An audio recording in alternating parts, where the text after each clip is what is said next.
Πρόσεχε που είσαι με τον κύριο, πρόσεχε. Είναι γεμάτο. Θα πάρει με 100, μισό. Δεν κατάλε καλό παιδά. Εδώ.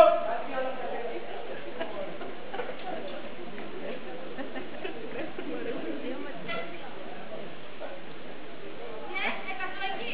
Με λένε μαζί του. Λαμία 155. Μια μονοκατοικία. Ναι, ρε ψηλά κάτω πολλά λουλούδια. Φτιάχνει ένα κουλούδι. Ποιος διάλεγε κυρία μου. Τα χτύπα, Βασίλης είμαι. Ελάτε γρήγορα παρακαλώ. Ναι, ωραία, περιμένουμε. Γιατί δεν με πιστεύετε μόνο. Μια ζωή, κάθε τέτοια νύχτα. Γυρίζω από σπίτες και μοιράζω τα δώρα στα παιδιά. Τι δεν κάνω και απόψε. Αν θέλετε, το πιστεύω. Αστυνομία, ανοίξτε μας παρακαλώ. Μα δεν έχει το δικαίωμα να θέλει καλά τα παιδιά. Αυτό αυτό, μου δείχνει πάνω στο βασίλειο. Ακολούθα. Παπα, τι κάνεις, συλλαμβάνομαι ένα βασίλειο. Είναι δυνατόν, πάρτε το πάνω. Έλα, ρε παπαγιάννα, γιατί σε παρακαλώ. Να μην είναι, θέλω να τα πάμε.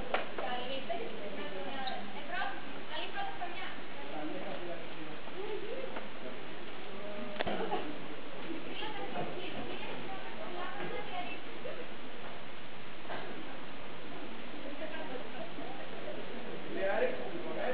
Μπράβο, μπράβο, και παριστάσεις και τον Βασίλη, Κάντε γενιά. Ας, μα τι κάνετε εκεί, αληθινά είναι. Μάλιστα, μάλιστα. Καλά ρε, και δεν τρέχει στην ηλικία σου γέρος άνθρωπος. Να παίρνεις σε ένα σπίτι και μάλιστα να πάρουμε την πρωτοχρονιά. Να παίρνεις περισσότερο τον άλλο. Άλλη, στην ηλικία σου παίρνουμε τα κόρη σου.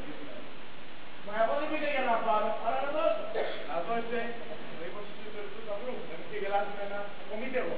Τη δουλειά μου κάνω και όργανο. Όχι το ομολογεί. Τι είναι ομολογεί. Κάθε χρόνο, τέτοιο βράδυ, έχει σπίτια. Γυρίζει και μοιράζω το δώρο στα παιδιά.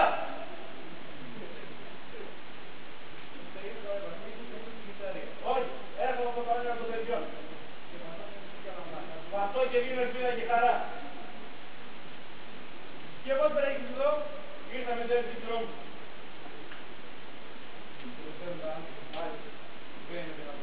Αλήθεια λέει, κύριε Αστυνόμο. Αν θα κάνει παράδειγμα, θα σας δώσω την κλίση.